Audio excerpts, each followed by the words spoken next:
bonjour à tous les deux. Est-ce que vous pourriez vous présenter tout d'abord? Bonjour, ouais. On va me présenter, je pense qu'on me voit peut-être un peu. Camille Gégaud.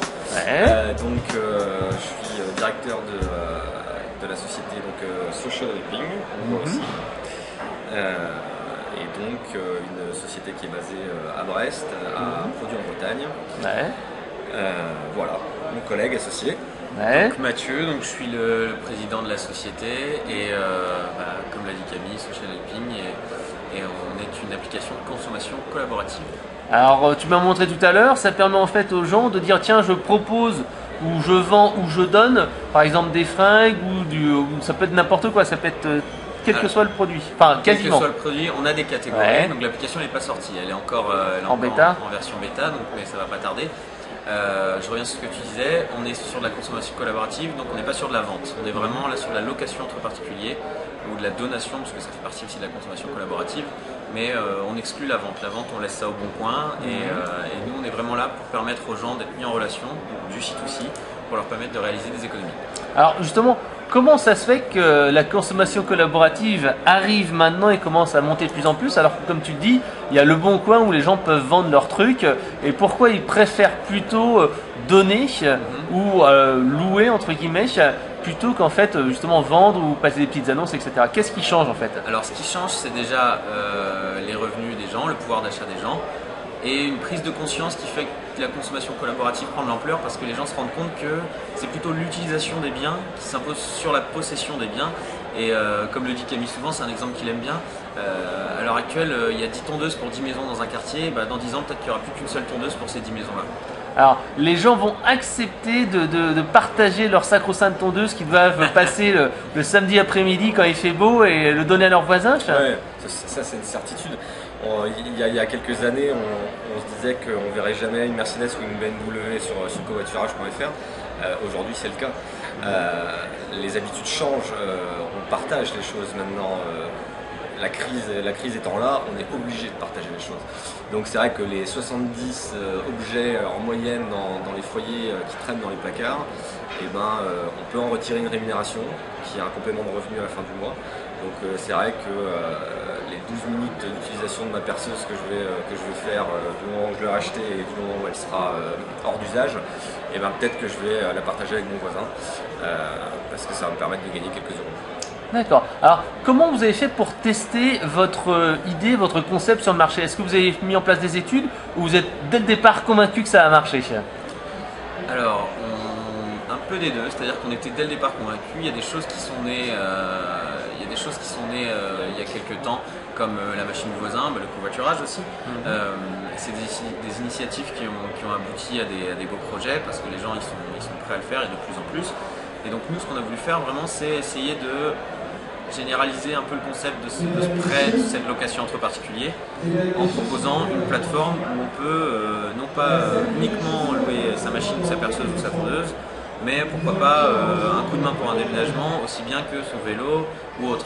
Donc c'est essayer de créer une plateforme qui permet de rassembler les consommateurs, les utilisateurs autour du partage, autour de la consommation collaborative. Tout ça. Ah, justement, si j'aide quelqu'un à déménager, donc je vais passer une heure ou deux, comment je vais pouvoir monétiser ça ou avoir un échange? Parce que tu l'as dit que les gens ne vendent pas, mais que c'est de l'échange. Qu'est-ce qui va se passer? Quelqu'un qui propose par exemple 2 heures de déménagement, qu'est-ce qu'il va en avoir en retour? Est-ce que vous avez une monnaie? Voilà, on a une monnaie virtuelle qui s'appelle le Help, tout simplement. Donc là après ce sera la loi de l'offre et de la demande, c'est-à-dire quelqu'un qui a besoin d'un coup de main pour un déménagement, il va dire je cherche un coup de main pour un déménagement, pour 2 heures je suis prêt à payer tant de help, ou alors au contraire quelqu'un peut dire moi je partage un coup de main pour un déménagement ou un coup de main pour autre chose et je vais être payé tant de help à l'heure. Donc ça c'est l'offre et la demande tout simplement. D'accord. Alors ça c'est un concept qui est assez intéressant, qui est assez original. Quel va être en fait votre dispositif de communication pour faire connaître votre start-up? Alors là, le dispositif de communication, il est bien établi. On a choisi de passer par les étudiants. Alors d'une, parce que notre étude a été faite surtout sur les étudiants qui se demandent savoir si Social Helping pouvait prendre. Donc du coup, on a la chance en plus d'avoir nos bureaux chez eux, puisque l'incubateur produit en Bretagne est à FBS Brest, qui est un regroupement de plusieurs écoles de commerce françaises. Donc du coup, on va communiquer déjà via ce réseau étudiant, qui a une propagation qui est très forte. On l'a pu le voir aux États-Unis dans plein de projets, on le voit aussi en France dans plein de projets. Il y a d'ailleurs eu des projets de social helping à Rennes où la propagation avait été assez importante sur les universités rennaises. Donc la communication passe aussi donc, par les réseaux sociaux forcément aujourd'hui. Donc vous avez un blog, vous avez une page Facebook, un compte Twitter. On a donc le site vitrine, où on retrouve le blog. Après bien évidemment donc on a la page Facebook, on a le compte Twitter, Google+, Pinterest, tout ce que vous voulez aujourd'hui. Voilà, vous retrouvez l'information sur notre activité sur toutes ces pages. Donc la communication va se faire essentiellement sur le web. Aujourd'hui, hein, on est... c'est assez low cost et surtout du temps et c'est se différencier. Bah oui, puis la consommation collaborative, ça communique sur le web. On va pas aller distribuer des prospectus, sachant qu'on est à Carrefour ou à Auchan. On est une société zéro papier en plus, donc on va pas... Mais c'est vrai que ça va plutôt passer par les réseaux sociaux, par du mailing, enfin comme beaucoup de startups aujourd'hui, quoi. D'accord. Et j'ajouterais aussi que vu qu'on cible les étudiants, on a envie d'être proche d'eux, on essaye d'être partenaire d'événements étudiants, nous d'aller donner un coup de main aussi, parce qu'on incite les gens à s'entraider, etc. et à s'échanger des biens et des services, mais nous aussi on va le faire pour communiquer, pour se faire connaître.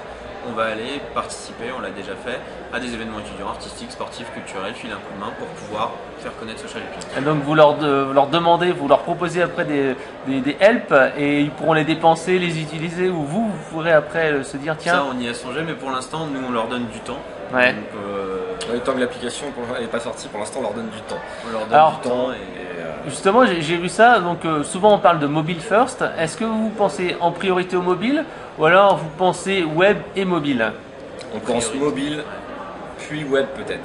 On en discutait encore avec la direction de chez Orange là, tout à l'heure. C'est plus facile de commencer par le mobile pour bifurquer après sur le web. Pour l'instant, on va juste avoir un site vitrine qui va reprendre le concept, quelques exemples, le concept et quelques exemples de ce qu'on va pouvoir trouver autour de chez soi, mais il ne sera pas opérationnel ou fonctionnel pour vraiment utiliser Social Helping. Donc ce sera que du mobile, dans la mesure où on est basé sur la géolocalisation, savoir ce que mes voisins peuvent me partager ou ce que mes voisins cherchent. Le site web, pour l'instant, c'est pas d'actualité. C'est secondaire. C'est secondaire, ouais.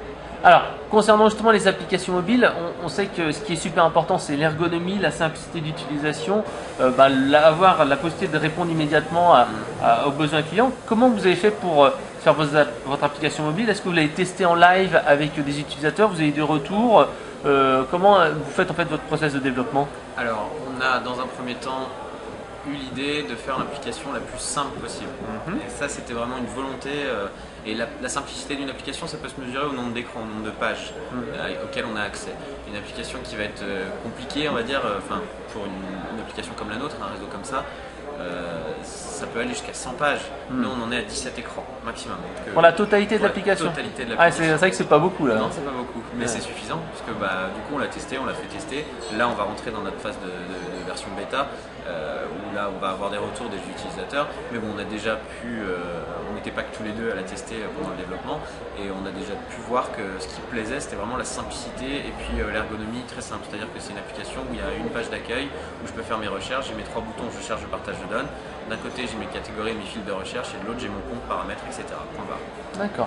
Alors, souvent, le challenge des applications et puis tout ce qui est concept de partage, de collaboratif, c'est d'atteindre la masse critique. On sait très bien que des covoiturage.fr, etc., ont un petit peu fait du surplace et quand ils ont atteint la masse critique de vendeurs, de offreurs et des demandeurs, ça a explosé. Comment vous allez faire en attendant? Est-ce que par exemple vous allez utiliser des services d'app, de recommandation d'apps? Est-ce que vous allez passer par les sites qui recommandent des applications? Vous avez une stratégie là-dessus ou alors c'est plutôt le bouche à oreille? On a une stratégie, on en a une, après il y en a plusieurs. C'est déjà pour ne pas avoir le même problème qu'a pu avoir des sites comme Covoiturage à l'époque, c'est-à-dire des clients frustrés de ne pas avoir d'offres sur leur région. L'application Social Helping devrait, en tout cas logiquement, c'est en pourparlers, devrait être verrouillée par département. C'est-à-dire que tant qu'on n'a pas atteint une masse, justement, si on prend le Finistère, c'est chez nous, Si dans le 29, il n'y a pas plus de 200 utilisateurs qui ont fait la demande qui ont téléchargé l'application et qui ont fait la demande de s'inscrire, l'application n'est pas ouverte. Et c'est à ce moment-là justement où on leur dit voilà, c'est pas encore ouvert chez vous, mais justement profitez-en pour inviter vos amis parce que peut-être que du coup 200 utilisateurs c'est pas compliqué à atteindre.